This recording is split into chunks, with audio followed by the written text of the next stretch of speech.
نبی دنیا کے سردار محبوب خدا پر جو سبب تخلیق کائنات ہے، ان گنت درود و سلام ہو ہمارے نبی کے وہ صحابہ اور اہل بیت پر کہ جنہوں نے بڑی محنت و مشقت کر کے شجر اسلام کو بآسانی ہم تک پہنچایا۔ بے شمار رحمتیں نازل ہوں اللہ کے ان نیک بندوں پر جن کی محنت و کاوشوں سے آج ہم بآسانی اپنے دین اسلام پر چل رہے ہیں۔ اللہ تعالیٰ کا شکر ہے کہ اس نے آپ کو یہاں بیٹھ کر حسین کے ذکر کو سننے کی توفیق عطا فرمائی، اور یہ اللہ کا احسان ہے کہ اس نے اپنے نیک بندوں کا ذکر سننے کے لیے ہمیں آپ کو چنا ہے۔ بندے تو اس کے بے شمار ہیں، کوئی کہیں ہے کوئی کہیں ہے، لیکن اس کار خیر اور اس نیک عمل کے لیے اس نے ہمیں آپ کو چنا، یہ اس کا احسان اور اس کی طرف سے توفیق ہے۔ میں زیادہ لمبی بات نہ کرتے ہوئے اپنے مقصد کی طرف چلتا ہوں۔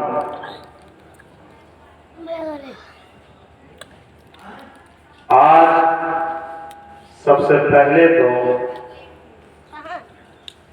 میں آپ کو یہ ذکر کر دوں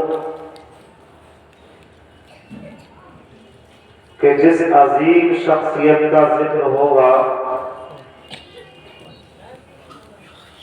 اس کو دنیا اسلام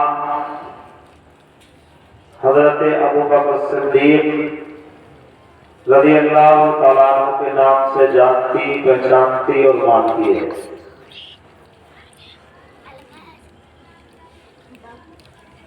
ہمارا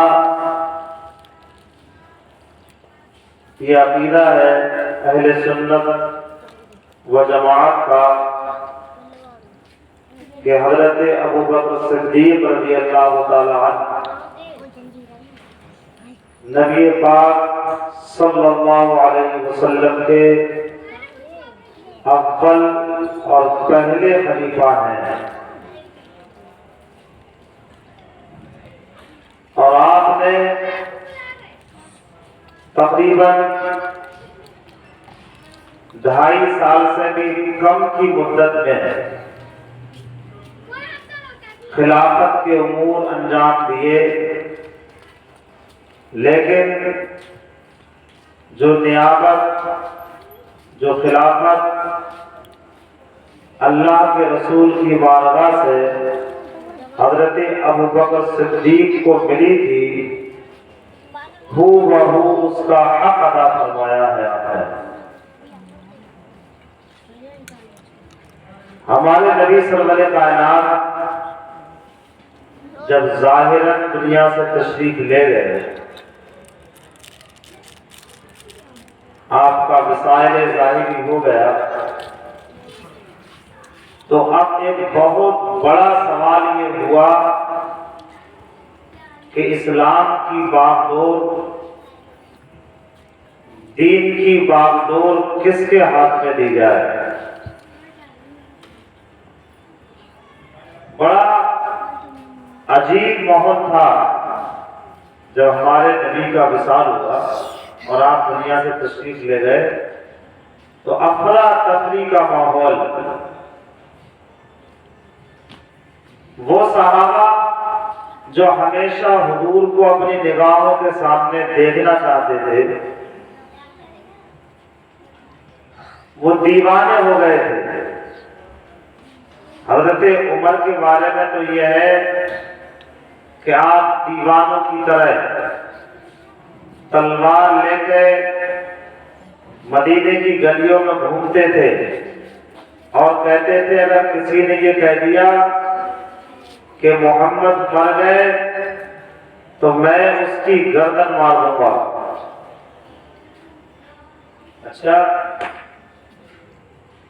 وہ تو دنیا کے سردار ہیں، ہمارے اپنے گھر میں اگر کوئی بڑا چلا جائے، ذمہ دار چلا جائے، تو سالوں اس کی بھرپائی نہیں ہو پاتی ہے۔ گھروں کا عجیب ماحول رہتا ہے، غمگینی اور رنجیدگی کا عالم رہتا ہے۔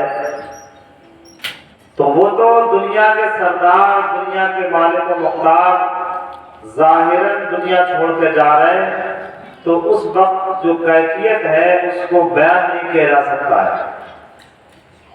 اچھا، صحابہ کرام اور جو مومنین مسلمان تھے ان کو تو ایک فکر تھی اور ایک غم لاحق ہوا تھا اللہ کے نبی کے جانے کا، لیکن جو منافقین تھے، جو اسلام کے دشمن تھے، ان کو لگا کہ ہمیں موقع مل گیا، اب جو دین لے کر آیا تھا، جس نے یہاں تک اسلام پھیلایا، اب وہ ہی دنیا سے چلا گیا، تو اب دین اسلام کمزور پڑ جائے گا اور یہ مسلمان دین کو چھوڑ دیں گے اور اپنی پرانی روش پر آ جائیں گے۔ یہ شروع کی باتیں بڑی قیمتی باتیں ہیں اور یہاں سے ہمارے عقیدے کا بھی تعلق ہے۔ تو منافقین میں خوشی کا ماحول تھا، انہیں لگتا تھا کہ اب ہم مسلمانوں کو کمزور کر دیں گے، انہیں لگتا تھا کہ اب مسلمان کمزور پڑ جائیں گے کیونکہ حضور دنیا سے تشریف لے لیں گے۔ لیکن سبحان اللہ، ایسے وقت میں بھی اور ہوا بھی تھا، جو کمزور قسم کے مسلمان تھے انہوں نے اسلام کو چھوڑ دیا، مرتد ہو گئے کہ جب نبی ہی نہیں رہے تو ہم اسلام میں رہ کے کیا کریں گے۔ ایسے پرفتن ماحول میں اگر کسی نے دین کی بامدور سنبھالی ہے، اگر اسلام کی کمان کو صحیح معنی کر اٹھایا ہے، تو اسی ذات کا نام ہے صدیق اکبر۔ صحابہ کرام میں بھی ایک عجیب کیفیت تھی، انتشار تھا۔ سوال یہ ہوا، کوئی کہتا تھا کہ حضور کے جانے کے بعد فلاں آدمی کو ذمہ دار بنا دیا جائے، کوئی کہتا تھا فلاں آدمی کو نائب اور خلیفہ بنا دیا جائے حضور کا۔ لیکن سبحان اللہ، اللہ اور اس کے رسول جس کو چاہتے تھے، مسلمانوں نے بھی اسی کا انتخاب کروایا، اور ہلکے ہلکے جب صحابہ کرام کو سمجھایا گیا تو چاہے انصار ہو، چاہے مہاجرین صحابہ ہو یا اہل بیت اطہار ہو، سب نے حضرت ابوبکر صدیق رضی اللہ تعالیٰ عنہ کو خلیفہ مانا اور آپ کے ہاتھ پر بیعت فرمائی، اور اس طریقے سے حضرت ابوبکر صدیق رضی اللہ تعالیٰ عنہ نبی پاک کے پہلے خلیفہ بنائے گئے۔ اچھا، کیا ایسی کوئی حدیث یا قرآن کی کوئی آیت ہے کہ جس سے یہ ثبوت مل جائے کہ حضرت صدیق اکبر پہلے خلیفہ ہے؟ تو قرآن میں بھی اشارتاً جگہ جگہ ذکر ہے، لیکن میں بہت واضح انداز میں ایک دو حدیثیں آپ کے سامنے پیش کرنا چاہتا ہوں، جس سے یہ ثابت ہوتا ہے کہ خلافت راشدہ سب سے پہلے اگر اس کا کوئی حق رکھتا ہے تو صدیق اکبر ہی رکھتے تھے۔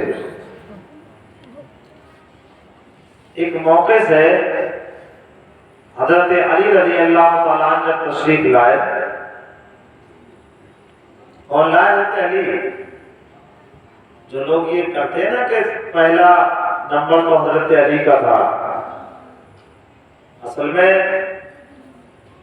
ان لوگوں نے تاریخیں روایتیں گڑی بہت ہے، کوئی اصل نہیں، کوئی بنیاد نہیں۔ حضرت علی تشریف لائے اور حضرت علی سے جب پوچھا گیا کہ تمہاری کیا مرضی ہے، ابو بکر صدیق کو خلیفہ بنا دیا جائے؟ تو حضرت علی یہ مشکل کشا کا جو جواب تھا، سبحان اللہ، آپ نے ارشاد فرمایا کہ جس کو اللہ کے رسول نے آگے بڑھایا ہو تو پھر کس کو حق ہے کہ وہ اس کو پیچھے کر دے دے؟ ارے ان کو تو اللہ کے رسول نے آگے بڑھایا ہے۔ اور ایک موقع سے ارشاد فرماتے خود حضرت علی کہتے ہیں کہ جب دین کے معاملے میں ہم نے ان کو اپنا پیشوا مان لیا، تو جب یہ خلافت کا معاملہ آیا، دنیا کے معاملات آئے، تو اس میں بھی ہم نے حضرت صدیق اکبر کو اول پہلا پیشوا مان لیا۔ دین کے معاملے میں کیسے؟ آپ نے شاید وہ حدیث سنی ہوگی، لیکن میں آپ کو سنا رہا ہوں تازگی کے لیے۔ نبی پاک صلی اللہ علیہ وسلم کا آخری وقت ہے ظاہری اعتبار سے، دنیا سے تشریف لے جانے والے ہیں، علالت کا دور ہے، تو اللہ کے رسول نے ارشاد فرمایا تھا، وہ حدیث آپ کے ذہن میں ہوگی کہ اے لوگوں، ابو بکر سے جا کے کہہ دو کہ وہ لوگوں کو نماز پڑھائے۔ حضور نے کس کے لیے فرمایا کہ جا کر کہہ دو صدیق سے، ابو بکر سے کہ وہ لوگوں کو نماز پڑھائے؟ بلکہ ایک روایت میں اس طریقے سے بھی ہے کہ جب حضور نے ارشاد فرمایا کہ جاؤ ابو بکر سے کہو نماز پڑھائے، تو اس وقت حضرت ابو بکر موجود نہیں تھے، تو حضرت عمر رضی اللہ تعالیٰ عنہ کو آگے بڑھایا گیا، تو اللہ کے رسول نے 3 بار ارشاد فرمایا لا لا لا، نہیں، اگر یہ حق کسی کا ہے پہلے، اور جس کو اللہ رسول مسلمان پسند کرتے ہیں کہ وہ میرے بعد میری نیابت کا، میری خلافت کا، میری امامت کا اگر پہلا کوئی حقدار ہے تو وہ ابو بکر کے علاوہ کوئی نہیں۔ تو حضور نے ارشاد فرمایا کہ جاؤ ابو بکر سے کہو کہ لوگوں کو نماز پڑھائے۔ تو اس سے بڑی دلیل، اس سے بڑا اشارہ کیا ہو سکتا ہے کہ حضور نے خود اپنی زندگی میں، اپنی ظاہری زندگی میں اللہ کے رسول نے حضرت ابو بکر صدیق رضی اللہ تعالیٰ عنہ سے نمازیں پڑھوائی۔ تو یہ وہ حدیثیں ہیں جو اس بات کی طرف اشارہ کر رہی ہیں کہ واقعی جو مسلمانوں نے، جو صحابہ نے، اہل بیت نے فیصلہ لیا کہ سب سے پہلا خلیفہ اگر کسی کو بنایا جائے تو ابو بکر صدیق کو بنایا جائے، تو وہ بالکل حق اور بجا تھا، یہی اللہ رسول کی مرضی تھی۔ تو یہاں تک بات آپ کو سمجھ میں آ گئی کہ حضور کے جانے کے بعد حضرت صدیق اکبر خلیفہ بنا دیے گئے، اور ان کے خلیفہ بنائے جانے کے لیے بے شمار دلیلیں ہمارے پاس موجود ہیں۔ جو لوگ نہیں مانتے ہیں وہ جانے، ہمارا تو عقیدہ یہ ہے کہ ان کو پہلا خلیفہ اللہ رسول نے بنایا ہے۔ اچھا، ایک سوال پیدا ہوتا ہے، جیسے لوگ کہتے ہیں یہ کہ نمبر تو حضرت علی کا تھا، صدیق اکبر نے ان کی خلافت کو غصب کر لیا، یعنی زبردستی خلیفہ بن گئے، معاذ اللہ العظیم۔ تو مجھے یہ بتاؤ، یہ تم کہہ رہے ہو اگر حضرت صدیق اکبر نے فرض کرو، ایسا ہوا نہیں ہے، فرض کرو اگر صدیق اکبر نے غلطی کی ہوتی یا حضرت عمر فاروق اعظم نے غلطی کی ہوتی یا عثمان غنی نے غلطی کی ہوتی تو تقریباً 20 سال تک کیا حضرت علی غلط کا ساتھ دیتے رہے؟ یہ سوال ہوتا نہیں ہوتا؟ حضرت علی تو بہت بہادر تھے، آپ سردارانہ خاندان سے آپ کا تعلق تھا، آپ نے کیسے برداشت کر لیا کہ صدیق غلط ہے پھر بھی خلیفہ بن رہے ہیں، عمر غلط ہے پھر بھی خلیفہ بن رہے ہیں، عثمان غلط ہے پھر بھی خلیفہ بن رہے ہیں؟ تو حضرت علی کی بارگاہ سے آواز آئے گی کہ نہ ابوبکر غلط تھے، نہ عمر غلط تھے، نہ عثمان غلط تھے، بلکہ یہ آج کے لوگ غلط ہیں۔ بھائی صدیق اکبر خلیفہ بنے تو حضرت علی نے ان کی بیعت بھی کی، ان کے پیچھے نمازیں بھی پڑھی، ہمیشہ حضرت صدیق کے ساتھ رہے۔ ابھی میں بڑی پیاری پیاری حدیث سے انشاءاللہ سناؤں گا آگے چل کے۔ حضرت عمر بنے تو حضرت عمر کے ساتھ رہے، حضرت عثمان غنی جب خلیفہ بنے تو آپ ان کے ساتھ بھی رہے۔ تو وہ تو آپس میں رہتے تھے، ایک دوسرے کو مانتے تھے، اور حضرت علی نے تینوں کو اپنا خلیفہ مانا ہے۔ تو آج ہم کیوں اس بات میں پڑے اور ہم الجھے اور ہم صحابہ کرام کی گستاخی کریں؟ تو حضرت صدیق اکبر رضی اللہ تعالیٰ خلیفہ بنا دیے گئے، پہلے خلیفہ، اور آپ نے تقریباً 2 سال کچھ مہینے خلافت کروائی۔ کتنے؟ 2 سال کچھ مہینے۔ لیکن سبحان اللہ، واقعی حضور نبی کریم کو پتا تھا کہ میں دنیا سے جاؤں گا اور کتنی بڑی ذمہ داری سنبھالنے کے لیے، جو ذمہ داری میں نے سنبھالی ہے اس کو سنبھالنے کے لیے بھی کوئی ذات ہونا چاہیے۔ تو اللہ کے رسول نے اپنی زندگی میں، ظاہرانہ زندگی میں، حیات طیبہ میں حضرت صدیق اکبر کو اتنا مضبوط کر دیا تھا، اتنا مضبوط کر دیا تھا، اور حضور کو اس بات کا کوئی غم نہیں تھا کہ میں تو دنیا سے جا رہا ہوں لیکن اپنے پیچھے اپنے یار غار، اپنے رفیق، اپنے صدیق اکبر کو چھوڑ کے جا رہا ہوں، ابوبکر کو چھوڑ کے جا رہا ہوں، اور وہ دین اور اسلام کی اس باغور کو سنبھالے۔ اور کیسا سنبھالا ہے آپ نے؟ سبحان اللہ، پریشان تو نہیں ہے؟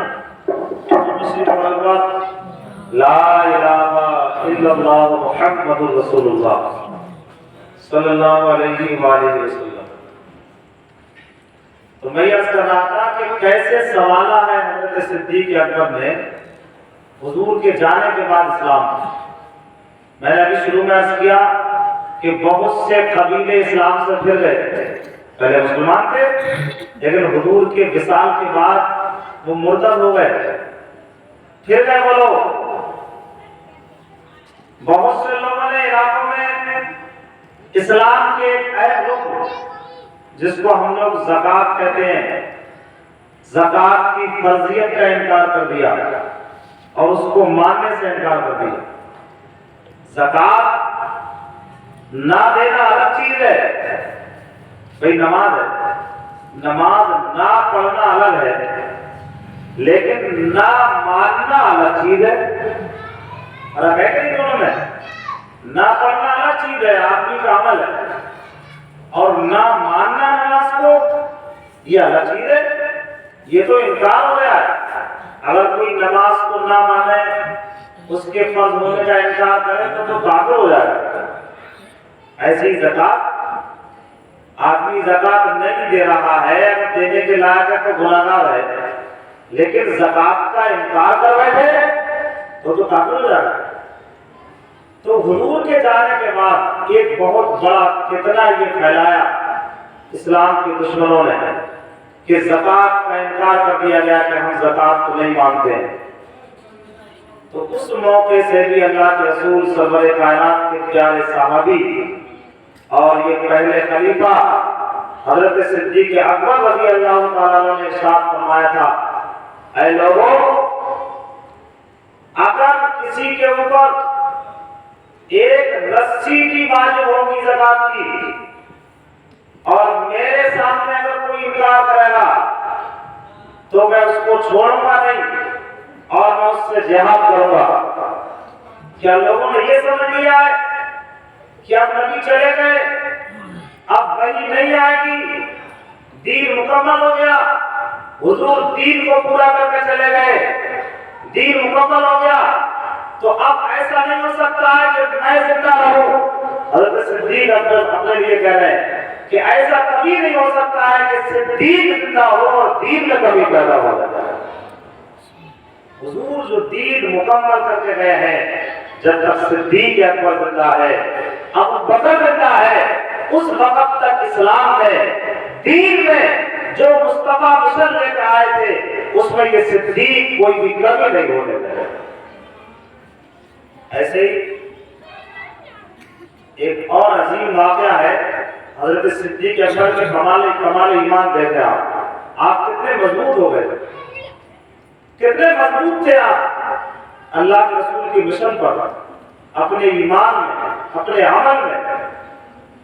حضور نے اپنے آخری زندگی میں ایک لشکر روانہ فرمایا تھا جس کو کہا جاتا ہے جیش اسامہ، روم کی طرف۔ وہ لشکر پہنچ بھی نہیں پایا تھا جہاں بھیجا تھا، اس سے پہلے حضور دنیا سے تشریف لے گئے۔ ان کو جب پتہ لگا کہ حضور کا وصال ہو گیا تو خود حضرت اسامہ بھی واپس آ گئے تھے، اور بہت سے صحابہ نے حضرت صدیق اکبر سے کہا ہے صدیق اب تو حضور دنیا سے چلے گئے، جو اسامہ لشکر لے کے گئے تھے، جو لشکر روم کی طرف گیا اس کو واپس کر لو، اس کو بلا لو۔ مسلمان کمزور پڑ گئے، اب لوگ دین چھوڑ رہے ہیں، اب مرتد ہو گئے لوگ، کئی مسلمانوں کو شکست نہ ہو جائے، واپس کر لو لشکر۔ اس موقع سے بھی اللہ کے رسول کے اس پیارے صحابی صدیق اکبر نے جو جواب دیا تھا، ایمان تازہ ہو جاتا ہے۔ آپ نے ارشاد فرمایا تھا لوگوں میں اپنی جان دے سکتا ہوں، میرے جسم کے ٹکڑے ٹکڑے تو ہو سکتے ہیں، لیکن میرے نبی نے اپنی زندگی میں جو لشکر روانہ فرمایا تھا، میں مصطفیٰ کے بھیجے ہوئے لشکر کو واپس نہیں کر سکتا ہوں، میں جان کو دے سکتا ہوں۔ وہ لشکر جو بھیجا گیا تھا، جو میرے نبی نے لشکر کو روانہ کیا تھا، وہ کسی دنیاوی مفاد کے لیے نہیں، دنیاوی فائدے کے لیے نہیں، بلکہ اللہ کے رسول نے دین کے لیے بھیجا ہے، اسلام کی سربلندی کے لیے بھیجا ہے، قرآن کی بلندی کے لیے بھیجا ہے۔ تو جس لشکر کو حضور نے بھیجا ہے، یہ صدیق اکبر حضور کے بھیجے ہوئے لشکر کو واپس نہیں کر سکتا، اپنی جان کو برباد کر سکتا۔ اور ایسا ہی ہوا، لشکر گیا، جہاں جانا تھا وہاں پہنچا، اللہ نے مسلمانوں کو کامیابی عطا فرمائی۔ جب یہ لشکر کامیاب ہو کر واپس آیا تو جو صحابہ کرام پہلے صدیق اکبر سے کہہ رہے تھے کہ اس لشکر کو بلا لو، ان سب نے اعتراف کیا کہ واقعی صدیق اکبر اس وقت بہتر کہتے تھے جب ہم ان کو روکنا چاہتے تھے کہ لشکر کو بلا لیا جائے، لیکن صدیق اپنی بات پر صحیح تھے، اٹل تھے، اور وہ جان گئے تھے، وہ دیکھ رہے تھے کہ جس لشکر کو اللہ کے رسول نے بھیجا ہے وہ شکست ہو کر نہیں آئے گا، وہ ہار کر نہیں آئے گا، بلکہ وہ کامیابی کے سہرے اپنے ماتھے باندھ کر آئے گا۔ تو یہ حضرت ابوبکر صدیق رضی اللہ تعالیٰ عنہ کا کمال ایمان اور وہ مضبوطی ہے جو اللہ کے رسول نے حضرت ابوبکر صدیق کو عطا فرمائی۔ اور آگے بڑھیں، بڑی قربانیاں ہیں حضرت صدیق اکبر، بہت قربانیاں۔ حضرت علی، سبحان اللہ، جو لوگ کہتے ہیں کہ حضرت علی کو نقصان پہنچایا ہے ابوبکر صدیق نے، ان کو یہ والی روایتیں دکھائی نہیں دیتی۔ اصل میں ہر آدمی اپنے مطلب کے پیچھے پڑا ہے، جس میں اس کا فائدہ ہے کوئی بیان کر رہا ہے۔ حضرت علی شیر خدا نے ایک موقع سے ارشاد فرمایا، ایسے ہی چند لوگ بیٹھے ہوئے تھے، فرمایا ان لوگوں کو یہ بتاؤ کہ تم سب سے بہادر کس کو مانتے ہیں؟ حضور کے بعد سب سے بہادر شجاع کس کو مانتے ہیں؟ تو بعض لوگوں نے کہا کہ اے حیدر کرار، علی شیر خدا، ہم تو آپ کو مانتے ہیں، آپ بہت بہادر، اور اس میں کوئی شک ہی نہیں ہے کہ آپ بہت بہادر تھے، لیکن آپ نے ارشاد فرمایا، یہ آپ کی عاجزی تھی حضرت علی شیر خدا کی، آپ نے فرمایا کہ نہیں، میں بہادر نہیں ہوں، میں بہادر نہیں ہوں۔ پھر آپ نے خود ارشاد فرمایا کہ اگر ہمارے درمیان سب سے بہادر کوئی انسان ہے حضور کے بعد تو صدیق اکبر کی ذات ہے۔ اور پھر آپ نے خود ارشاد فرمایا، مثال دی آپ نے، روایت بیان فرمائی ہے خود حضرت علی نے، یہ کون قصیدے پڑھ رہا ہے صدیق اکبر کے، یہ کون گن گا رہا ہے صدیق اکبر کے، کوئی اور نہیں بلکہ خود حضرت علی شیر خدا تعریف کر رہے ہیں حضرت صدیق اکبر کی۔ خود بیان فرماتے ہیں کہ لوگوں سنو، بدر کا میدان تھا، جنگ بدر ہونے والی ہے، مسلمان تھوڑے سے ہیں، مشرک یہودی عیسائی سب یہ چاہتے تھے کہ ہم محمد کو مار دیں معاذ اللہ، ہم ان کو ختم کر دیں، دنیا سے مٹا دیں معاذ اللہ، یہ ان کے ناپاک عزم و ارادے تھے۔ حضرت علی کہہ رہے ہیں کہ جب بدر میں ہم پہنچے تو وہاں حضور کے لیے ایک خیمہ بنایا گیا، ایک جھوپڑی بنائی گئی، اور اعلان کیا گیا کہ جنگ بھی لڑنا ہے، دشمن سے مقابلہ بھی کرنا ہے، لیکن یہاں پر جھوپڑی کے پاس رہ کے حضور کی حفاظت کی ذمہ داری کون لیتا ہے؟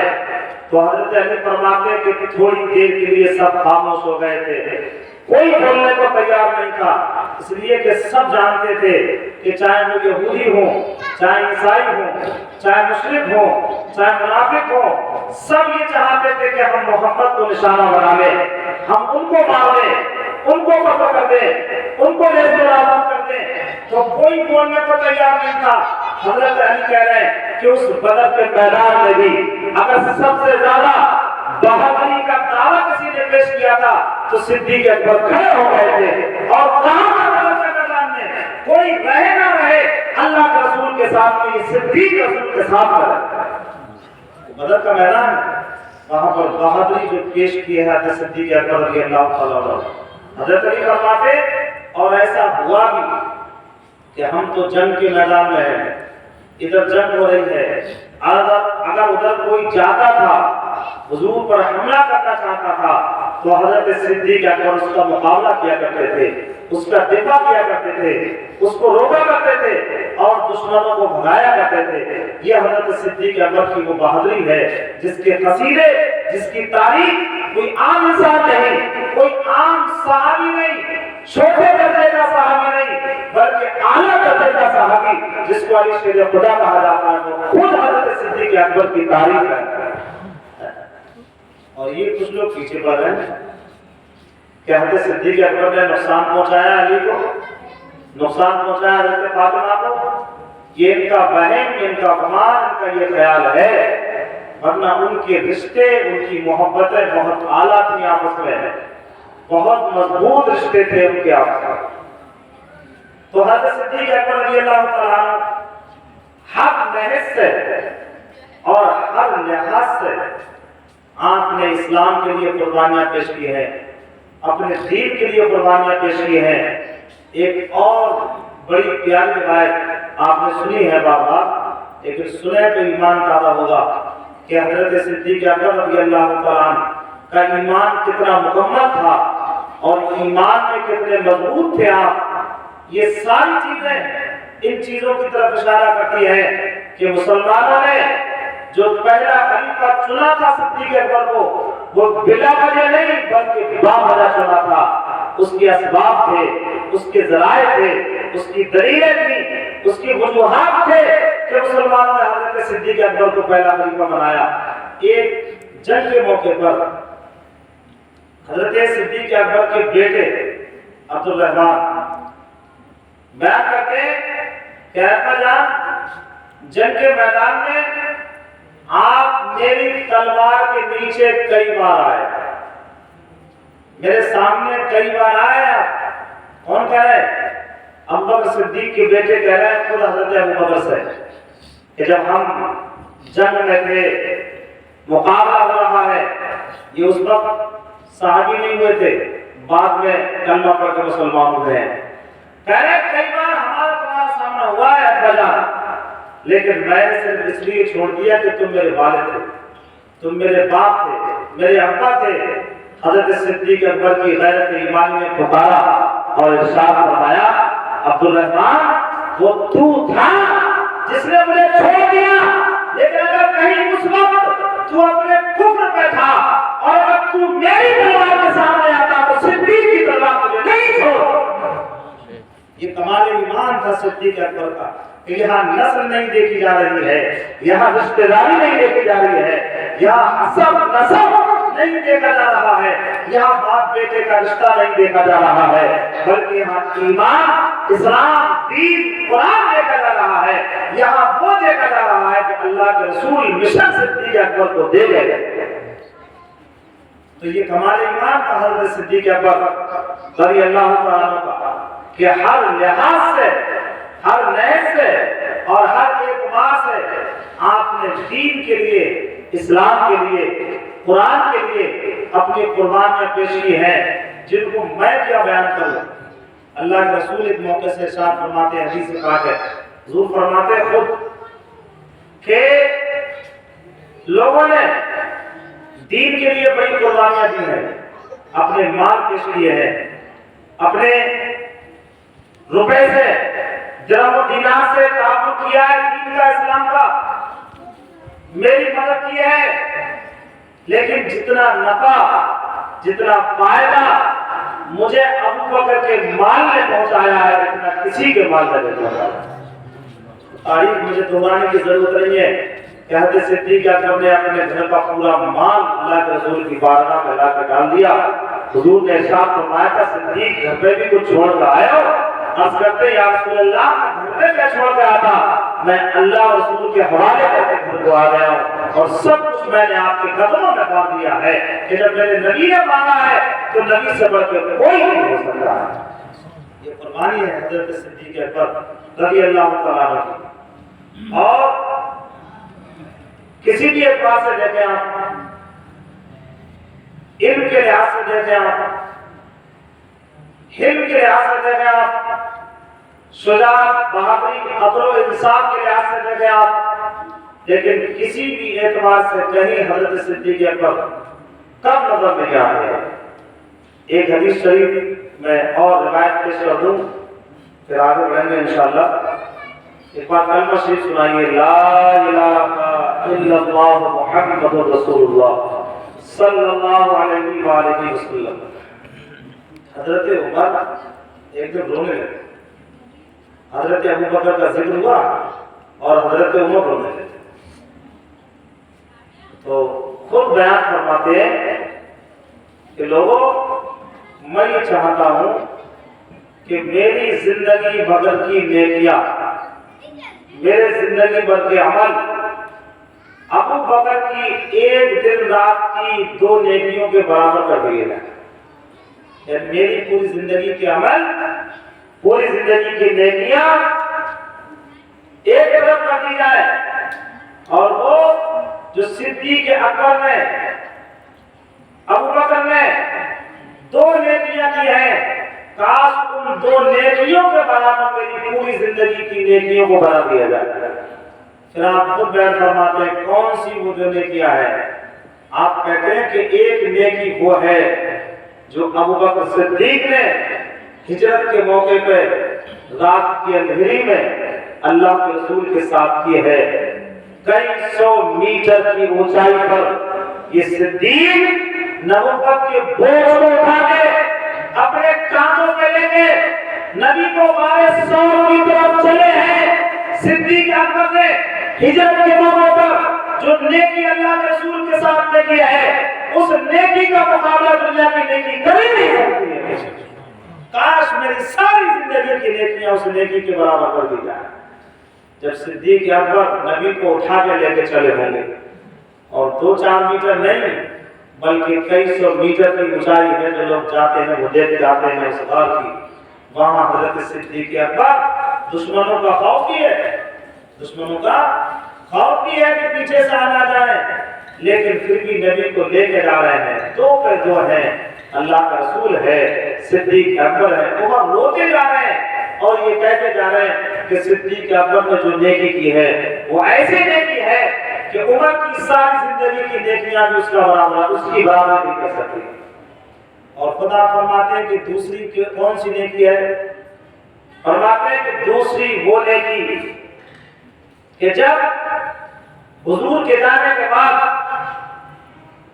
لوگوں نے زکات کا انکار کیا، اسلام کی باتوں کا انکار کیا، اسلام کو چھوڑنے کے درجے ہو گئے، اس وقت حضرت صدیق اکبر رضی اللہ تعالیٰ عنہ کو میں نے دیکھا تھا کہ آپ نے ارشاد فرمایا تھا کہ اگر کوئی زکات دینے سے انکار کرے گا، اگر دین میں کوئی دھوکہ ڈالے گا، دین میں کوئی کمی پیدا کرے گا، تو صدیق کے زندہ ہوتے ہوئے یہ کام نہیں ہو سکتا ہے۔ صدیق کبھی بھی نہ قرآن میں کمی ہونے دے گا، نہ دین میں کمی ہونے دے گا۔ اللہ کے رسول جو مشن لے کے آئے ہیں، ذرہ برابر بھی اس میں کمی نہیں ہو سکتی۔ تو حضرت عمر کہتے ہیں کہ یہ 2 نیکیاں جو صدیق اکبر نے کی ہے، ایک تو ہجرت کے موقع پر، اور ایک وہ نیکی جب حضور چلے گئے تھے، افراتفری کا ماحول تھا، اس وقت میں اگر دین کو کسی نے سنبھالا ہے، مضبوطی کے ساتھ اسلام کی باتوں کو کسی نے سنبھالا ہے، مضبوطی کے ساتھ، تو وہ کسی اور نے نہیں بلکہ حضرت صدیق اکبر نے سنبھالا۔ بلکہ اسی موقع پہ جب حضرت صدیق اکبر کے تیور بہت سخت تھے، تو حضرت عمر جیسا آدمی حضرت صدیق اکبر سے کہہ رہے تھے، صدیق تعلق الناس، لوگوں کے ساتھ نرمی کرو، نرمی، سختی سے پیش مت آؤ۔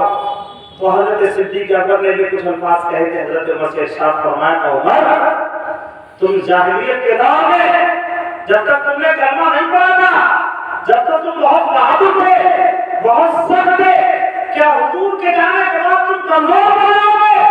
نہیں نہیں، صدیق کبھی بھی یہ برداشت نہیں کر سکتا ہے کہ مصطفیٰ کے دین پہ ذرہ برابر بھی استغفر الصادقین سید المتقین۔ وہ حضور صدیق اکبر، صداقت کے سردار، پرہیزگار اور متقیوں کے سردار، انہوں نے دین کو سنبھالا اور ایسا سنبھالا کہ اپنے ہوتے ہوئے ذرہ برابر بھی دین میں کوئی کمی نہیں آئی، اور محنت کرتے رہے، گھریلو اعتبار سے محنت، سماجی اعتبار سے محنت، جانے کے اعتبار سے کہیں جانے کی ضرورت ہے تو جاتے تھے صدیق اکبر۔ بے شمار جنگوں میں کامیابی حاصل ہوئی ہے آپ کے دور میں، اور دین کو عروج اور ارتقاء کی منزلیں حاصل ہوئی ہیں حضرت صدیق اکبر کے دور میں۔ اور سنیں آپ ایک بات بڑی پیاری چیز ہے، حضرت صدیق اکبر کو ایک بہت بڑی خصوصیت یہ حاصل ہے، ویسے تو بے شمار خصوصیتیں ہیں، آپ ہجرت کے موقع پر تنہا حضور کے ساتھ تھے، یہ حضرت صدیق اکبر کی خصوصیت ہے۔ بھائی ہجرت کے لیے جب حضور جا رہے ہیں، مکے سے نکل کے جا رہے ہیں، تو چاہتے تو کسی کا انتخاب کر لیتے، لیکن اگر کسی کو چنا ہے تو اللہ کی مرضی سے حضرت صدیق اکبر کو چنا ہے۔ یہ خصوصیت ہے حضرت صدیق اکبر کی۔ اور ایک بہت بڑی خصوصیت یہ ہے کہ سارے صحابیوں کو ہم مانتے ہیں اور سب صحابی ہمارے سروں کے تاج ہیں، لیکن قرآن عظیم کی آیت سے، نص قطعی سے اگر باقاعدہ لفظوں کے ساتھ کسی کے صحابی ہونے کا ثبوت ہے تو صدیق اکبر کا ثبوت ہے۔ جب غار میں پہنچے تھے صدیق اکبر، سبحان اللہ کیسی قربانی پیش کی ہے۔ اگر گہرائی سے پڑھو تو آنکھوں میں آنسو آنے کو تیار ہو جاتے ہیں۔ اس غار میں پہنچے، عرض کرتے ہیں یا رسول اللہ میں پہلے جاؤں گا، آپ بعد میں جانا، کہیں ایسا نہ ہو کوئی کیڑا ہو، کوئی مکوڑا ہو تکلیف دے دے۔ واقعہ سنا ہے آپ نے؟ میں سنانا چاہتا ہوں کہ غار میں اندر پہنچ گئے، اوپر دشمن ہے کفار، تلاش کر رہے ہیں، حضرت صدیق اکبر کو پاؤں کی نظر آ رہے ہیں، دشمنوں کی عرض کرتے ہیں یا رسول اللہ دشمن ہمارے قریب پہنچ گئے۔ تو اس موقع سے اللہ کے رسول نے ارشاد فرمایا تھا، اللہ نے قرآن میں نازل فرمایا، کیا کہا تھا؟ اِذْ يَقُولُ لِصَاحِبِهِ لَا تَحْزَنْ إِنَّ اللَّهَ مَعَنَا۔ حضور نے صدیق اکبر سے کہا تھا، اے صدیق تم گھبراؤ مت، اللہ ہمارے ساتھ ہے۔ وہاں پر صاحب کا لفظ استعمال ہوا ہے 10ویں پارے کے اندر ہے یہ۔ تو مفسرین فرماتے ہیں کہ حضرت صدیق اکبر کی صحابیت پر، ان کے صاحب ہونے پر، ان کے صحابی ہونے پر نص قطعی قرآن کی آیت ہے جو باب دہل بول رہی ہے کہ اگر کوئی بھی دنیا کے اندر صدیق اکبر کے صحابی ہونے کا انکار کرے گا، صدیق اکبر کی صحابیت کو ٹھکرائے گا، تو صدیق کو نہیں بلکہ قرآن کو ٹھکرا رہا ہے۔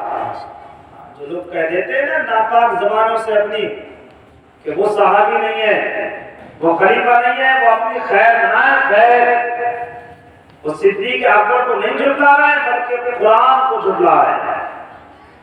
تو حضرت صدیق اکبر کی یہ شان ایک اور بہت بڑی خصوصیت ہے، آپ کی شان ایسی ہے کہ آپ کی 4 نسلیں صحابیت سے سرفراز کری ہوئی، ہاں یعنی آپ کی 4 نسلیں، آپ کے باپ صحابی حضرت ابو قحافہ، آپ خود صحابی، آپ کے بیٹے صحابی اور آپ کے پوتے صحابی۔ اگر یہ خصوصیت بھی کسی کو حاصل ہے تو حضرت صدیق اکبر کو حاصل ہے۔ آپ کے باپ صحابی، خود صحابی، بیٹا صحابی، بیٹے کا بیٹا بھی صحابی، یہ شان بھی اگر کہیں نظر آتی ہے تو صدیق اکبر کی ذات پر ہے۔ تو یہ شان ہے حضرت صدیق اکبر رضی اللہ تعالیٰ عنہ کی۔ میں آخر میں چل رہا ہوں کیونکہ مجھے اور بھی ذکر کرنا ہے۔ تو حضرت صدیق اکبر رضی اللہ تعالیٰ عنہ نے تقریباً 2 سال سے کچھ زائد آپ نے خلافت کو انجام دیا اور اسلام کی وہ حفاظت کی۔ اللہ نے صدیق اکبر کے ذریعے دین کا وہ کام لیا، قرآن کا وہ کام لیا کہ رہتی دنیا اس کو بھلا نہیں سکتی ہے۔ آخری عمر میں تقریباً 63 سال کی عمر شریف میں آپ کو بیماری لاحق ہوئی، تقریباً 15 دن تک آپ علالت کے دور میں رہے اور 63 سال کی عمر میں یہ نبی پاک کا پہلا خلیفہ، پہلا جانشین اللہ کی بارگاہ میں قربان ہو گیا اور دنیا سے تشریف لے گئے۔ لیکن جاتے جاتے دنیا کو یہ مشن دے کے گئے، دنیا کو سمجھا کر گئے، اے دنیا والوں دیکھ لو میری زندگی کو، اللہ کے نبی نے جن محبتوں کے ساتھ، جس پیار کے ساتھ اسلام کی بارگاہ کے لیے مجھے چنا تھا، میں نے اپنی زندگی میں اس میں کوئی نقص پیدا نہیں ہونے دیا، کوئی کمی پیدا نہیں ہونے دی، اور ان کے ملائکہ گھر سے آج بھی یہ آواز آتی ہے کہ یہاں تک پہنچانا میرا کام تھا اور اس سے آگے پہنچانا میرے بعد میں رہنے والوں کا کام۔ اب چلتے ہیں دوسرے خلیفہ حضرت عمر رضی اللہ تعالیٰ عنہ کے بارے میں سنو گے؟ کلمہ شریف پڑھیں بار صحیح ہے، بارہ کلمہ شریف پڑھیں، لا الہ الا اللہ محمد رسول اللہ صلی اللہ علیہ وآلہ وسلم۔ سمجھ میں تو آ رہی بات ہے، سیدھے مقصد حل کر کے بولیں تاکہ باتیں سمجھ میں آنا چاہیے۔ اچھا، حضرت صدیق اکبر جانے والے ہیں اور حضرت صدیق اکبر یہ جانتے تھے کہ جس طریقے سے افراتفری کا ماحول اس وقت بنا تھا جب حضور تشریف لے گئے تو میرے جانے کے بعد بھی یہ نوبت آئے گی۔ تو حضرت ابوبکر صدیق رضی اللہ تعالیٰ عنہ نے اپنی ظاہرانہ زندگی میں ہی بڑے بڑے اجلہ صحابہ، اکابر صحابہ جو صحابہ میں بھی بڑے درجے کے تھے، آپ ایک ایک کر کے بلاتے تھے تنہائی میں اور سب سے پوچھتے تھے کہ تمہاری کیا رائے ہے، میرے بعد کس کو خلیفہ بنایا جائے، کس کو نامزد کیا جائے۔ تو جس سے پوچھتے تھے حضرت صدیق اکبر، تو سب صحابہ کرام کی رائے کسی اور کے لیے نہیں بلکہ حضرت عمر فاروق اعظم کے لیے ہوتی تھی۔ اے صدیق، نبی کے جانے کے بعد اگر کسی نے دین کو سنبھالا تو آپ کی ذات تھی، اور آپ کے جانے کے بعد اگر کوئی دین صحیح معنی کا سنبھال سکتا ہے تو وہ عمر کے علاوہ کوئی اور ہے۔ اچھا، اس کی بھی واضح دلیل ہے، خود نبی کریم نے ارشاد فرمایا ہے، حدیثیں تو بہت سی ہیں لیکن یہ حدیث بڑی قابل غور حدیث ہے۔ حضور فرماتے ہیں کہ میرے 2 وزیر آسمانوں میں ہیں اور 2 وزیر زمین میں ہیں۔ سبحان اللہ۔ آسمانوں میں کون ہے؟ جبریل اور میکائیل ہیں، آسمانوں کے وزیر، اور زمین کے وزیر کون ہیں؟ صدیق اور عمر۔ سبحان اللہ۔ اچھا، کیسی بدارت سے نوازا ہے دونوں کو حضور نے، حضر میں رہے تو ساتھ میں، سفر میں رہے تو ساتھ میں ہے، اور آج مدینے میں مزار میں تشریف فرما ہے تو بھی ساتھ میں۔ اچھا، اس سے بڑی دلیل اور کیا ہو سکتی ہے؟ اور جب میدان محشر میں اٹھائے جائیں گے تو بھی میرے مصطفیٰ کے دونوں یار ساتھ میں اٹھائے جائیں۔ دنیا دیکھے گی کہ حضور کے ساتھ کون چلا رہا ہے، کوئی پکارنے والا پکارے گا۔ یہ وہ 2 شخصیتیں ہیں جن کو حضور کہا کرتے تھے کہ میرے زمین کے وزیر ہیں، ایک صدیق اکبر ہے اور دوسرے عمر فاروق اعظم۔ میں زیادہ لمبی بات نہیں کروں گا کیونکہ مختصر انداز میں حضرت عمر کے تعلق سے بیان کرنا ہے۔ تو حضرت صدیق اکبر نے جیتے جی بلکہ خود حضرت عثمان غنی سے آپ نے وصیت نامہ لکھوایا اور لکھوایا کہ لکھو میں اپنے بعد خلیفہ عمر کو بنا کے جا رہا ہوں، لوگوں کو چاہیے کہ میرے بعد عمر کی خلافت کو تسلیم کریں، ان کے ہاتھ پر بیعت کریں، اور الحمدللہ حضرت صدیق اکبر کے جانے کے بعد ایسا ہی ہوا۔ حضرت عمر رضی اللہ تعالیٰ خلیفہ بنائے گئے اور جوق در جوق ایک کے بعد ایک بھیڑ در بھیڑ لوگ آتے گئے اور حضرت عمر رضی اللہ تعالیٰ عنہ کے ہاتھ پر بیعت کرتے گئے اور آپ کو خلیفۃ المسلمین مانتے چلے گئے۔ حضرت عمر رضی اللہ تعالیٰ عنہ نے تقریباً 10 سال سے بھی کچھ زائد آپ نے خلافت کے امور کو انجام دیا اور حضرت عمر حضور کے پسندیدہ ہیں۔ سبحان اللہ، حضور کے پسندیدہ۔ کیسے پسندیدہ ہیں؟ کیونکہ مانگا تھا حضور نے۔ سبحان اللہ۔ اللہ کہتے ہیں وہ عمر جس کے آقا پہ شہدا سفر، وہ عمر جس کے آقا پہ شہدا سفر، اس خدا دوست حضرت پہ لاکھوں سلام، ترجمان نبی ہم زبان نبی، ترجمان نبی ہم زبان نبی، جانشان عدالت پہ لاکھوں سلام۔ مانگا تھا حضور نے حضرت عمر کو۔ عرض کرتے ہیں یا رسول اللہ، محنت کرتے تھے حضور، لیکن عمر جب زمانے جاہلیت میں تھے یعنی اسلام کے خلاف تھے تب بھی بہت سخت تھے، اور جب اسلام میں آ گئے تب بھی بہت سخت رہے ہیں دین کے معاملے میں۔ ابھی مسلمان میں کچھ روایت ہے، حضور نے عرض کی یا اللہ میں یہ چاہتا ہوں کہ یا تو عمر کو یا پھر ابو جہل، ان دونوں میں سے کسی ایک کو مسلمان بنا دیں۔ سبحان اللہ۔ خدا کی رضا چاہتے ہیں دو عالم اور خدا چاہتا ہے رضائے۔ حضور نے دعا کیے، الفاظ نکلنا ہی تھے، حضرت عمر کی تقدیر بدل گئی۔ اللہ نے دونوں میں سے کس کو پسند کیا؟ حضرت عمر ابن خطاب کو پسند کیا ہے۔ دیکھتے دیکھتے کیا ہے، تھوڑی دیر میں، چند لمحات میں، تھوڑے وقت کے بعد وہ عمر جو حضور کو اپنی تلوار کے نیچے لانا چاہتے تھے، جو گردن کاٹنا چاہتے تھے، معاذ اللہ وہی عمر قدموں میں گر گئے، مصطفیٰ کے اسیر بن گئے، مصطفیٰ کے دامن سے وابستہ ہو گئے اور کہنے لگے آج تک تو میں یہ کہتا تھا کہ محمد کو نہیں چھوڑوں گا، اب مکے کی گلیوں میں اعلان کرتے تھے عمر اگر اب کوئی محمد کے پیچھے آئے گا تو عمر اس کو نہیں چھوڑے گا۔ قدموں میں گر گئے، اسیر مصطفیٰ ہو گئے۔ سبحان اللہ، مصطفیٰ کے چہیتے، کتنا پیار مانگا ہے مصطفیٰ نے حضرت عمر کو۔ اور واقعی جیسے حضرت عمر رضی اللہ تعالیٰ عنہ کلمہ پڑھ کر مسلمان ہوئے ہیں۔ کل ایک بات میں نے کہی تھی، شاید آپ کو دھیان ہو کہ یہاں پر بھی اسلام کا رخ دیکھیں آپ۔ جو لوگ کہتے ہیں نا کہ اسلام کٹرتا ہے، اسلام کے اندر اسلام تلوار سے پھیلا ہے، اندازہ لگاؤ کہ حضرت عمر تلوار لے کے گھوم رہے تھے کہ میں محمد کو معاذ اللہ چھوڑوں گا نہیں، اور حضور کی بارگاہ میں گئے تلوار لے کے مارنے کے لیے، اور حضور خالی ہاتھ تھے۔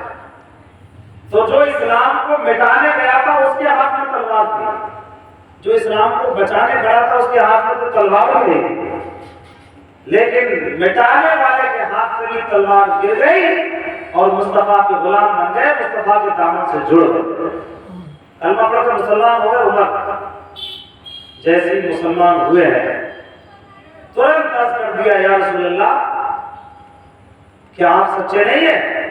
اب دل کی دنیا بدل گئی۔ واقعہ آپ نے سنائی ہے، لمبا واقعہ ہے، لیکن جو میں سنا رہا ہوں سنیں آپ دھیان سے۔ دل کی دنیا بدل گئی، کہنے لگے یا رسول اللہ آپ سچے نہیں ہیں؟ حضور نے ارشاد فرمایا ہاں میں سچا ہوں، اللہ کا نبی ہوں، میں رسول ہوں، اللہ ایک ہے، وہ سچا ہے، قرآن سچا ہے، اللہ کی کتاب ہے۔ عمر کہتے تھے کہ ہمارا دین سچا نہیں ہے، حضور فرماتے تھے ہاں ہاں دین سچا ہے۔ تو پھر فرمایا عرض کیا یا رسول اللہ جب آپ سچے، ہمارا دین سچا، ہمارا قرآن سچا، ہمارا اسلام سچا، تو پھر یہ دکھ دکھ کے نمازیں کیسی ہیں، دکھ دکھ کے قرآن کی تلاوتیں کیسی ہیں، یہ دکھ دکھ کے ادائیں کیسی ہیں؟ یا رسول اللہ اب تک دکھ کے نمازیں پڑھی جاتی تھی، لیکن اب عمر کلمہ پڑھ چکا ہے، اب دکھ کے نہیں بلکہ مسجد حرام میں جا کے نمازیں پڑھی جائیں۔ اور لے کے چلے ہیں صحابہ کرام کو۔ تاریخ میں لکھا ہے کہ دو صفیں بنائی گئی، ایک صف میں صف سالار بنایا گیا حضرت عمر کو، اور ایک صف کا صف سالار بنایا گیا حضرت حمزہ۔ دونوں بہادر ہیں اور نکل گئے مسجد حرام کی طرف۔ بلکہ لکھا ہے حضرت عمر کی تو شان یہ ہو گئی تھی کہ دروازے کھٹکھٹا رہے تھے، دروازے کھٹکھٹاتے تھے کہ باہر نکل کے آؤ، اب عمر نے کلمہ پڑھ لیا ہے۔ ڈر کے مارے کوئی دروازہ نہیں کھولتا تھا کہ چھوڑے گا نہیں۔ ابو جہل کے دروازے میں پہنچ گئے، ابو جہل باہر نکل، آج کے بعد تو محمد کے لیے کچھ کہے گا نہیں، اس لیے کہ عمر کلمہ پڑھ کے مسلمان ہو چکا۔ اور اسی دن سے جب آپ کلمہ پڑھ کے مسلمان ہوئے، دو صفیں بنا کر نکلے ہیں مسلمانوں کی، تو مکے میں ایک شور برپا ہو گیا، مکے کی گلیوں میں چرچیں ہونے لگی۔ اب مسلمانوں سے مقابلہ کرنا بہت کرنا کام ہے، سخت معاملہ ہو گیا ہے، اس لیے کہ اب تو عمر نے بھی کلمہ پڑھ لیا ہے، عمر کا مقابلہ کیسے کیا جائے گا؟ اسی دن سے حضرت عمر کو عمر فاروق اعظم کہا جاتا ہے، اسی دن سے حضرت عمر کو فاروق اعظم کہا جاتا ہے کہ جیسے آپ کلمہ پڑھ کے مسلمان ہوئے تھے اور آپ نے حق اور باطل کے درمیان فرق کر دیا تھا۔ اے مکے کے لوگوں جو محمد دین لے کر آئے ہیں، جو قرآن لے کر آئے ہیں، جو اسلام لے کر آئے ہیں، جو وحدانیت کے بارے میں بتاتے ہیں، جو اللہ کو الوہیت کے بارے میں بتاتے ہیں، وہ جھوٹ نہیں ہے بلکہ سچ ہے، اور وہی حق ہے، وہی درست ہے، اور جو تم کر رہے ہو یہ سب باطل اور غلط ہے۔ آپ کو فاروق اعظم کہا جانے لگا، یہ عمر ہے۔ کلمہ پڑھتے ہی اسلام کو شان مل گئی، اسلام کو بلندی مل گئی، اور اسلام کا وہ کام لیا ہے اللہ نے حضرت عمر رضی اللہ تعالیٰ عنہ سے جو دیگر لوگوں سے نہیں لیا گیا۔ اتنی بلندی حاصل ہوئی حضرت عمر کے دور میں اسلام کو، تقریباً لکھنے والوں نے لکھا ہے کہ 22 لاکھ مربع میل کے آپ بادشاہ تھے۔ یہ بعض کتابوں میں لکھا ہے کہ آپ کی بادشاہت کا رقبہ یہ پاکستان کا جو ایریا بلوچستان وغیرہ پڑتا ہے یہاں تک پہنچ چکا تھا۔ یرموک، حمص، روم، شام، کہاں تک آپ کی بادشاہت نہیں پہنچی اور کہاں تک اسلام کے جھنڈے کو آپ نے لہرایا نہیں ہے۔ اچھا، اس میں اتنی بلندی جو ملی ہے حضرت عمر کے دور میں اسلام کو، اس کا ایک راز یہی ہے کہ اللہ کے رسول کے مانگے ہوئے تھے حضرت عمر۔ اللہ کے رسول نے مانگا تھا عمر کو، اللہ کے رسول چاہتے تھے کہ عمر کے ذریعے اسلام کو یہ بلندی ملے، اسلام بلند ہو، قرآن بلند ہو، دین بلند کیا جائے۔ اسی لیے وہ کامیابی حضرت عمر کے دور میں ملی ہے جو عام طور سے دوسرے دوروں میں نہیں ملی۔ حضرت عمر رضی اللہ تعالیٰ کی شان سبحان اللہ، دنیا کے لوگوں نے آپ کو خلیفۃ المسلمین مانا۔ اچھا، میں عرض کر دوں کہ واقعی حضرت عمر کی طرح حاکم کوئی دنیا میں ہوا ہی نہیں آج تک۔ اتنے ملکوں کا بادشاہ خلیفۃ المسلمین، ہزاروں کروڑوں جس کی ماں تحتی میں رہتے ہوں، لیکن اس کی عاجزی کا عالم یہ ہے کہ بعض موقعوں پر آپ کے جسم پر لباس بھی ہوتا تھا تو قیمت لگے ہوتے تھے۔ ایک کوئی اجمی آدمی آیا تھا، وہ آپ نے واقعہ سنا ہوگا، اجمی آدمی آیا تھا کوئی ڈھونڈنے کے لیے کہ مسلمانوں کے خلیفہ کون ہے مدینے میں۔ اس نے پوچھا تھا کہ مجھے یہ بتاؤ کہ مسلمانوں کے خلیفہ کا محل کہاں پر ہے، ان کا قلعہ کہاں پر ہے؟ تو بتانے والے نے بتایا ان کا قلعہ کہاں پر، جاؤ وہ کہیں کسی جنگل کے کونے میں یا پھر مسجد میں کہیں پر ملیں گے، تو ان کا کوئی قلعہ والا نہیں ہے، ان کا کوئی محل نہیں ہے۔ تو اجمی خود بیان کرتا ہے کہ میں نے جا کر دیکھا تو حضرت عمر ایک درخت کے سائے میں زمین پر ہاتھ کا تکیہ بنائے دیتے ہوئے۔ اتنا عظیم بادشاہ، کتنے ملکوں کا حاکم و مالک، جس کے بارے میں حضور فرماتے ہیں کہ میرا عمر وہ ہے کہ جب یہ راستے سے نکلتا ہے تو میں خود اپنی نگاہ سے دیکھتا ہوں، اپنے نبوت کی نگاہ سے میں دیکھتا ہوں کہ عمر جس راستے سے نکل کے جاتا ہے اس راستے سے شیاطین بھی اپنا راستہ چھوڑ جاتا ہے، چاہے انسانوں میں شیاطین ہوں، چاہے جنات ہوں، لیکن میرے عمر کو دیکھ کے راستہ چینج کر دیتے ہیں کہ عمر آ رہے ہیں۔ یہ شان تھی حضرت عمر رضی اللہ تعالیٰ عنہ کی، لیکن اتنے فکر مند رہا کرتے تھے آپ دین کے معاملے میں، اسلام کے معاملے میں۔ آپ رویا کرتے تھے، بعض مورخین نے لکھا ہے کبھی کبھی آپ یہی سوچ کے روتے تھے اللہ کی بارگاہ میں کہ اے عمر، اگر کہیں کوئی تیری حکومت میں، تیری خلافت کے دور میں، تیری بادشاہت کے دور میں اگر کوئی ایک کتا بھی پیاسا مر گیا تو عمر تو کیسے حساب دے گا؟ آپ اتنی فکر کیا کرتے تھے مسلمانوں کے بارے میں، رعایت کے بارے میں، جانوروں کے بارے میں، ہمیشہ فکر مند رہا کرتے تھے کسی کو کوئی تکلیف نہ پہنچے، کسی کو دکھ نہیں ہونا چاہیے، کوئی بھوکا نہ رہے، کوئی پیاسا نہ رہے۔ اس شان سے آپ نے حکومت کو چلایا ہے، آپ نے خلافت کو چلایا ہے کہ آج تک اپنے تو اپنے ہیں، غیر کی حضرت عمر کی خلافت سے سبق حاصل کر رہے ہیں۔ حضرت عمر کے دور میں یہ پولیس وغیرہ کے جو معاملات ہیں، محکمے وغیرہ، یہ حضرت عمر نے ہی قائم کیا تھا، سب سے پہلے پولیس کا محکمہ واقع ہے، اور اتنے سخت تھے آپ حضرت عمر دین کے معاملے میں۔ کسی کو گورنر بھی بناتے تھے کسی علاقے کا تو باقاعدہ پہلے اس کی جانکاری لیتے، اگر وہ اچھا ہوتا تب اس کو کہیں کا گورنر بنایا جاتا اور اس کے ساتھ اس کی شرطیں لگا دی جاتی، تم گورنر تو بنو گے لیکن کان کھول کے سن لو، جس جگہ تم جاؤ گے وہاں جا کر بہت اچھی سواری پر تم سوار نہیں ہوگے، وہاں جاؤ گے تو بہت قیمتی لباس نہیں پہنو گے، تم جس جگہ تم رہو گے وہاں رہ کے تم بہت زیادہ قیمتی کھانے میں نہیں کھاؤ گے۔ یہ شرطیں حضرت عمر لگایا کرتے تھے کہ گورنر تو بنو گے لیکن گورنر سے پہلے تیار ہو جاؤ، لباس سادہ ہونا چاہیے، کھانا سادہ ہونا چاہیے، سواری سادہ ہونا چاہیے۔ ایک گورنر تھے کسی علاقے کے، ایاز نام کے، ایاز نام کے گورنر تھے، تو ان کے بارے میں تھا کہ بڑا قیمتی لباس، کھانا پینا بہت اچھا، عمدہ قسم کی سواری۔ شکایت پہنچ گئی حضرت عمر کی بارگاہ میں کہ حضرت آپ نے جس کو گورنر بنایا ہے وہ تو بہت اعلیٰ درجے سے رہتا ہے، کھانا اعلیٰ کوالٹی کا ہے، پہنا اعلیٰ کوالٹی کا ہے، سواری اعلیٰ کوالٹی کی ہے، ٹھاٹ باٹ سے رہتا ہے۔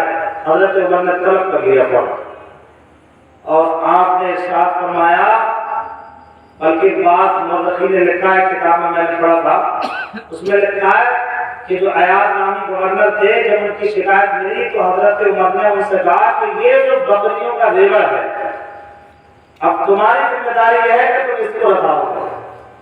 انسانوں پر حکومت کرنا تمہارے بس کی بات نہیں ہے، تم انسانوں پر نہیں بلکہ جانوروں کو سمجھاؤ۔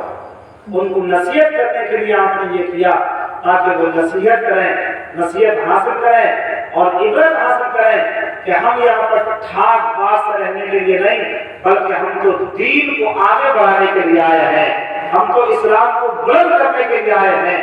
ہماری ذات کے ذریعے، ہمارے پیسے کے ذریعے، ہمارے مال کے ذریعے، ہماری طاقت کے ذریعے اسلام کو جتنی بلندی حاصل ہو جائے ہمیں کوشش کرتے رہنا چاہیے۔ حضرت عمر کی شان، سبحان اللہ، کیا شان ہے حضرت عمر کی، اللہ کی بارگاہ میں کتنا اعلیٰ مقام ہے۔ حضرت عمر وہ ہے کہ جن کی رائے کے مطابق قرآن کی آیتیں اترتی تھی، سبحان اللہ، جن کی رائے کے مطابق قرآن کی آیتیں اترا کرتی تھی۔ تقریباً 20-22 مقام قرآن میں ایسے ہیں کہ جہاں پر حضرت عمر کی رائے کے مطابق قرآن اتارا گیا ہے، سبحان اللہ۔ اسی لیے کہا جاتا ہے، جو میں نے شعر پڑھا تھا حضرت کا، کہ ترجمان نبی ہم زبان نبی، جان شان عدالت پہ دعوت۔ مصطفیٰ جان رحمت کے ترجمان تھے، ان کی زبان مصطفیٰ جان رحمت کی زبان سے ملتی جلتی تھی۔ میرے مصطفیٰ حضور، ہمارے نبی، دنیا کے سردار، حضرت عمر کو دیکھ کے ارشاد فرماتے تھے، لوگوں یہ جو عمر ہے، عمر اس کو تم دیکھ رہے ہو، یہ وہ عمر ہے کہ جس کی زبان پر اللہ نے سچ کو جاری کروا دیا، جو بولتا ہے تو حق بولتا ہے، جب کہتا ہے تو سچ کہتا ہے، کبھی حق کے خلاف نہیں، کبھی سچ کے خلاف۔ ایک مثال میں دے رہا ہوں آپ کو کہ جہاں پر قرآن حضرت عمر کی مرضی کے مطابق ہوتا، پردے کا حکم نازل نہیں ہوا تھا۔ جو ہم لوگ، ہمارے اسلام میں جو پردہ ہے، اس وقت تک پردے کا حکم نازل نہیں ہوا تھا۔ تو حضور کی بارگاہ میں آپ کے کاشانہ نبوت پر جو لوگ ملنے آتے تھے تو ایسے ہی آ جایا کرتے تھے۔ آپ کے گھر کی خاتون بھی بیٹھا ہوا کرتی تھی، آپ کی ازواج بھی ایک سائڈ میں بیٹھی ہوتی تھی، اور لوگ حضور کی بارگاہ میں جو پوچھتے تھے سوال یا جو مانگنا چاہتے تھے مانگتے تھے۔ ایک دن حضرت عمر کے ذہن میں یہ بات آئی کہ یہ طریقہ مجھے ٹھیک نہیں لگا کہ حضور کی بیویاں بیٹھی ہوں، حضور کے گھرانے کی خاتون بیٹھی ہوں، وہ پاک دامن عورتیں بیٹھی ہوں، اور وہاں عام لوگ ایسے ہی آ جائیں بات کریں۔ تو حضرت عمر کے ذہن میں آیا کہ یہ چیز صحیح نہیں۔ کس کے ذہن میں آیا؟ حضرت عمر کے ذہن میں آیا۔ حضرت عمر کے ذہن میں آیا، زمین پر، فرش پر، ادھر اللہ نے عرش پر قرآن نازل کر دیا، وَإِذَا سَأَلْتُمُوهُنَّ مَتَاعًا فَاسْأَلُوهُنَّ مِنْ وَرَاءِ حِجَابٍ۔ اے لوگوں، اب تک تو تم بغیر پردے کے جاتے تھے نبی کے گھر میں، بغیر حجاب کے جاتے تھے، لیکن اب جب تم جاؤ گے نبی کی بارگاہ میں یا نبی کے گھر کی کسی بیوی سے کوئی چیز مانگنا ہے، کوئی بات کرنا ہے، تو اب بغیر پردے کے نہیں بلکہ اب باحجاب اور پردے کے ساتھ۔ حضرت عمر کے ذہن میں آیا کہ پردہ ہونا چاہیے، حجاب ہونا چاہیے، ادھر اللہ نے اسی کو قرآن بنا نازل کر دیا. سبحان اللہ. اچھا ہمارا یہ عقیدہ ہے قرآن جو ہے وہ تھوڑا تھوڑا کر کے نازل ہوا ہے. تھوڑا تھوڑا کرنے میں کیا مقصد ہے؟ مقصد یہ ہے کہ جیسی جیسی ضرورت پڑتی ہے بھائی اس وقت ضرورت کیا پڑی کہ اب پردے کے مطابق قرآن کی آیت نازل ہونا چاہیے تو اللہ نے وہ پردے کے مطابق آیت نازل فرمائی کہ جو حضرت عمر کی رائے تھی, جو رائے حضرت عمر دنیا کے سامنے رکھنا چاہتے تھے. تو یہ حضرت عمر کی شان ہے کہ آپ کی رائے کے مطابق قرآن کی آیتیں نازل ہو رہی ہے اور بڑی شان کے مالک تھے آپ. طاقتور تو تھے, دشمن آپ سے کھداتے تھے, کانپتے تھے. آپ کی طاقت اور قوت کا چرچا تھا پوری دنیا میں. جو کوئی مسلمانوں کا خلیفہ ہے, جب سے خلیفہ بنا ہے کوئی اس کا مقابلہ نہیں کر پاتا ہے. جنگیں جیتتا ہی جا رہا ہے, وہ اس کے سامنے کوئی ٹکر نہیں ہے. اسی طریقے سے اللہ نے حضرت عمر کو بڑی طاقتوں سے نوازا. ایسی اللہ نے آپ کو ہر اعتبار سے نوازا تھا. آپ کا حکم ہواؤں پر بھی چلتا تھا, پانی پر بھی چلتا تھا. آپ اگر جانوروں کو حکم کر دیں تو جانور بھی آپ کا حکم مانتے ہوئے نظر آتے تھے. اللہ نے یہ طاقت, یہ شان حضرت عمر کو عطا فرمائی. ایک روایت سنیں, بڑی پیاری روایت ہے, دریائے نیل کے تعلق سے ہے. دریائے نیل جو ہے, کلمہ شریف پڑھیں گا لا الہ الا اللہ محمد رسول اللہ. اصل میں کلمہ شریف پڑھواتا ہے اس لیے کہ ثواب بھی ملے گا اور کچھ مجھے لگتا ہے کہ آنکھیں بند ہو رہی ہے تو تھوڑی کھل جائے گی. ایک بار اور پڑھ لو لا الہ الا اللہ محمد رسول اللہ صلی اللہ علیہ وسلم. اصل میں تھوڑا نیند کا لحاظ ہے, میں جب بولنا شروع کر دوں تو لگتا ہے کہ بولتے ہی رہو. ایک روایت سنیں آپ, انشاءاللہ ایمان پیدا ہوگا. حضرت عمر نے کیسے عدل اور انصاف سے اپنی حکومت کو چلایا.